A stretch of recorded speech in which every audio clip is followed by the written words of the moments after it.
நான் இன்றைக்கு ஒருக்கா அந்த இன்ட்ரெஸ்ட் ரேட்டுகளை பற்றி ஒருக்கா சொல்ல வேணும். உண்மையாக எனக்கு சில பேர் கால் பண்ணி பேங்க் ஆஃப் கனடாவில் இருக்கிற 2.25 2.75 இன்ட்ரெஸ்ட் ரேட் தான் இப்போ போகுது, நீங்கள் என்ன 3.75ன்றீங்க 4%ன்றீங்களேன்னு சொல்லி கேட்கணும். ஸோ உங்களுக்காக தான் இந்த வீடியோ. நான் சில வேளையில் ஒரு 2 மந்த்துக்கு முதல் இப்போ போகிற இன்ட்ரெஸ்ட் ரேட் வந்து 3.75 போய்கொண்டிருக்குன்னு சொல்லியிருப்பேன்.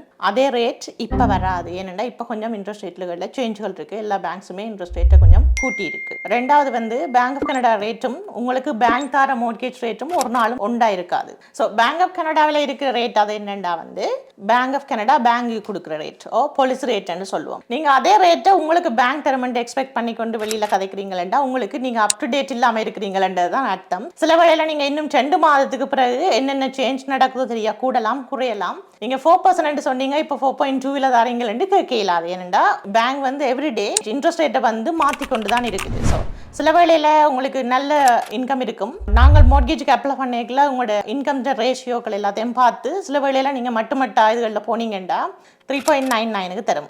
அதே நேரத்தில் உங்களோட ஃப்ரெண்ட் வந்து அங்கே நிறைய சேவிங்ஸ் அதுகள் வச்சிருப்பினும் பேங்க் வந்து ரினியூவல் கொடுக்க 3.7 3.8க்கு கொடுக்கறதுக்கு சான்ஸ் இருக்கு. சில வேளைகளில் உங்களோட அந்த கிரிட்டீரியா வந்து போர்டர்ல இருக்கலாம். ஸோ அப்படியான நேரங்களில் பேங்க் வந்து உங்களுக்கு 4% 3.99 அப்படி தாரதுக்கு சான்ஸ்கள் இருக்கு.